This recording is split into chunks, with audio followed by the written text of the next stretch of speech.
Capítulo 22. David se fue de Gat y huyó a la cueva de Adulán. Cuando sus hermanos y el resto de la familia se enteraron, fueron a verlo allí. Además se le unieron muchos otros que estaban en apuros, cargados de deudas o amargados. Así David llegó a tener bajo su mando a unos 400 hombres. De allí se dirigió a Mizpa, en Moab, y le pidió al rey de ese lugar: deja que mis padres vengan a vivir entre ustedes hasta que yo sepa lo que Dios quiere de mí. Fue así como dejó a sus padres con el rey de Moab, y ellos se quedaron allí todo el tiempo que David permaneció en su refugio. Pero el profeta Gad le dijo a David: no te quedes en el refugio, es mejor que regreses a la tierra de Judá. Entonces David se fue de allí y se metió en el bosque de Jared. Mientras Saúl estaba sentado a la sombra de un tamarisco que había en la colina de Gibeá, se enteró de que David y sus hombres habían sido localizados. Tenía Saúl su lanza en la mano y lo rodeaban todos sus oficiales, a quienes les dijo: pongan atención, hombres de Benjamín. ¿También ustedes creen que el hijo de Isaí les va a dar tierras y viñedos, y que a todos los va a nombrar jefes de 1000 y de 100 soldados? Ahora veo por qué todos ustedes conspiran contra mí. ¿Y por qué nadie me informa del pacto que mi hijo ha hecho con el hijo de Isaí? Nadie se ha tomado la molestia de avisarme que mi propio hijo instiga a uno de mis súbditos a que se subleve y me aceche, como en realidad está pasando. Doeg el edomita, que se encontraba entre los oficiales de Saúl, le dijo: yo vi al hijo de Isaí reunirse en Nob con Ahimelech, hijo de Ahitob. Ahimelech consultó al Señor por David y le dio provisiones, y hasta le entregó la espada de Goliat. Entonces el rey mandó a llamar al sacerdote Ahimelech, hijo de Ahitob, y a todos sus parientes que eran sacerdotes en Nob. Cuando llegaron, Saúl le dijo: escucha, hijo de Ahitob. Diga, mi señor. Respondió Ahimelech: ¿por qué tú y el hijo de Isaí conspiran contra mí? Le reclamó Saúl: le diste comida y una espada. También consultaste a Dios por él para que se subleve y me aceche, como en realidad está pasando. Ahimelech le respondió al rey: ¿quién entre todos los oficiales del rey es tan fiel como su yerno David, jefe de la guardia real y respetado en el palacio? ¿Es acaso esta la primera vez que consulto a Dios por él? Claro que no. No debiera el rey acusarnos ni a mí ni a mi familia, pues de este asunto su servidor no sabe absolutamente nada. Te llegó la hora, Ahimelech, replicó el rey, y no solo a ti, sino a toda tu familia.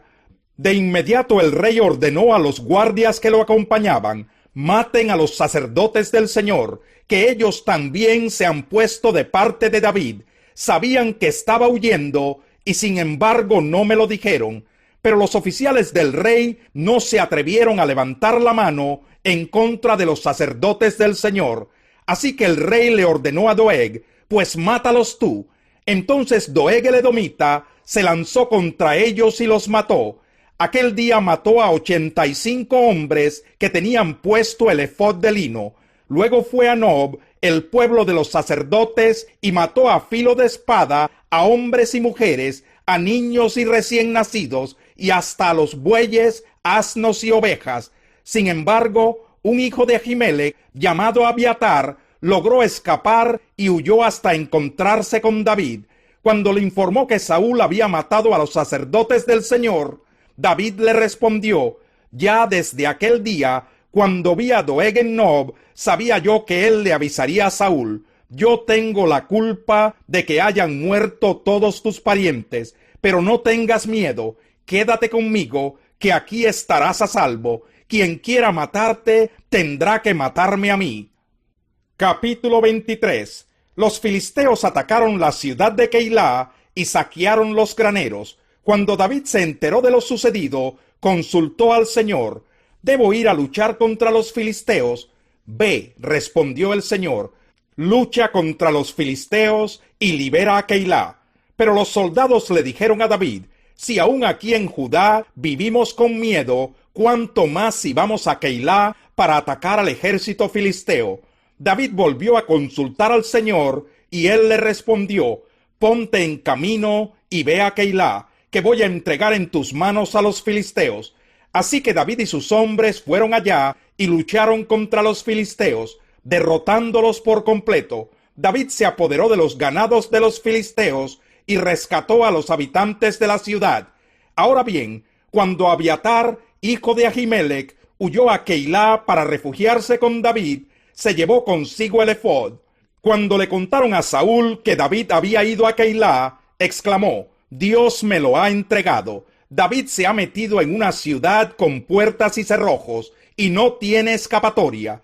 Entonces convocó a todo su ejército para ir a combatir a David y a sus hombres y sitiar la ciudad de Keilá. David se enteró de que Saúl tramaba su destrucción. Por tanto, le ordenó a Abiatar que le llevara el efod. Luego David oró: Oh Señor Dios de Israel, yo tu siervo sé muy bien que por mi culpa Saúl se propone venir a Keilá para destruirla. ¿Me entregarán los habitantes de esta ciudad en manos de Saúl? Es verdad que Saúl vendrá, según me han dicho. Yo te ruego, Señor Dios de Israel, que me lo hagas saber. Sí vendrá, le respondió el Señor. David volvió a preguntarle: ¿nos entregarán los habitantes de Keilá a mí y a mis hombres en manos de Saúl? Y el Señor le contestó: sí los entregarán. Entonces David y sus hombres, que eran como 600, se fueron de Keilá y anduvieron de un lugar a otro. Cuando le contaron a Saúl que David se había ido de Keilá, decidió suspender la campaña. David se estableció en los refugios del desierto, en los áridos cerros de Zif. Día tras día Saúl lo buscaba, pero Dios no lo entregó en sus manos. Estando David en Ores, en el desierto de Zif, se enteró de que Saúl había salido en su busca con la intención de matarlo. Jonatán, hijo de Saúl, fue a ver a David en Ores y lo animó a seguir confiando en Dios. No tengas miedo, le dijo, que mi padre no podrá atraparte. Tú vas a ser el rey de Israel y yo seré tu segundo. Esto hasta mi padre lo sabe. Entonces los dos hicieron un pacto en presencia del Señor, después de lo cual Jonatán regresó a su casa y David se quedó en Ores. Los habitantes de Zif fueron a Gibeá y le dijeron a Saúl: ¿no sabe su majestad que David se ha escondido en nuestro territorio? Está en el monte de Jaquilá, en los refugios de Ores, al sur del desierto. Cuando su majestad tenga a bien venir, entregaremos a David en sus manos. Que el Señor los bendiga por tenerme tanta consideración. Respondió Saúl: vayan y averigüen bien por dónde anda y quién lo ha visto, pues me han dicho que es muy astuto. Infórmense bien de todos los lugares donde se esconde y tráiganme datos precisos. Entonces yo iré con ustedes, y si es verdad que está en esa región, lo buscaré entre todos los clanes de Judá. Los de Zif se despidieron de Saúl y volvieron a su tierra. Mientras tanto, David y sus hombres se encontraban en el desierto de Maón, en el Arabá, al sur del desierto. Cuando le avisaron a David que Saúl y sus hombres venían en su búsqueda, bajó al peñasco del desierto de Maón. Al enterarse de esto, Saúl dirigió la persecución hacia ese lugar. Saúl avanzaba por un costado del monte, mientras que David y sus hombres iban por el otro, apresurándose para escapar. Pero Saúl y sus hombres lo tenían rodeado. Ya estaban a punto de atraparlo, cuando un mensajero llegó y le dijo a Saúl: apresúrese, su majestad, que los filisteos están saqueando el país. Saúl dejó entonces de perseguir a David y volvió para enfrentarse con los filisteos. Por eso aquel sitio se llama Sela Hamaclecot. Luego David se fue de allí para establecerse en los refugios de Engadi. Capítulo 14. Reciban al que es débil en la fe, pero no para entrar en discusiones. Algunos su fe les permite comer de todo, pero hay quienes son débiles en la fe y solo comen verduras. El que come de todo no debe menospreciar al que no come ciertas cosas, y el que no come de todo no debe condenar al que lo hace, pues Dios lo ha aceptado. ¿Quién eres tú para juzgar al siervo de otro? Que se mantenga en pie o que caiga es asunto de su propio Señor. y se mantendrá en pie porque el Señor tiene poder para sostenerlo. Hay quien considera que un día tiene más importancia que otro, pero hay quien considera iguales todos los días. Cada uno debe estar firme en sus propias opiniones. El que le da importancia especial a cierto día, lo hace para el Señor. El que come de todo, come para el Señor, y lo demuestra dándole gracias a Dios. Y el que no come, para el Señor se abstiene, y también da gracias a Dios. Porque ninguno de nosotros vive para sí mismo, ni tampoco muere para sí. Si vivimos, para el Señor vivimos, y si morimos, para el Señor morimos. Así pues, sea que vivamos o que muramos, del Señor somos. Para esto mismo murió Cristo, y volvió a vivir, para ser Señor tanto de los que han muerto, como de los que aún viven. Tú entonces, ¿por qué juzgas a tu hermano? O tú, ¿por qué lo menosprecias? Todos tendremos que comparecer ante el tribunal de Dios. Está escrito: tan cierto como que yo vivo, dice el Señor, ante mí se doblará toda rodilla y toda lengua confesará a Dios. Así que cada uno de nosotros tendrá que dar cuentas de sí a Dios. Por tanto, dejemos de juzgarnos unos a otros. Más bien, propónganse no poner tropiezos ni obstáculos al hermano. Yo, de mi parte, estoy plenamente convencido en el Señor Jesús de que no hay nada impuro en sí mismo. Si algo es impuro, lo es solamente para quien así lo considera. Ahora bien, si tu hermano se angustia por causa de lo que comes, ya no te comportas con amor. No destruyas por causa de la comida al hermano por quien Cristo murió. En una palabra, no den lugar a que se hable mal del bien que ustedes practican, porque el reino de Dios no es cuestión de comidas o bebidas, sino de justicia, paz y alegría en el Espíritu Santo.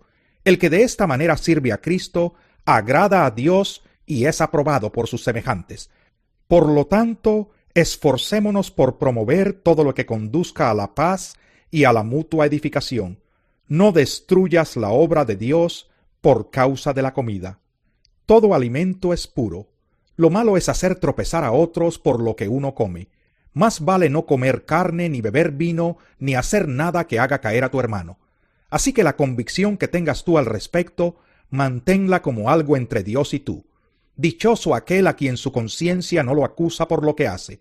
Pero el que tiene dudas en cuanto a lo que come, se condena, porque no lo hace por convicción.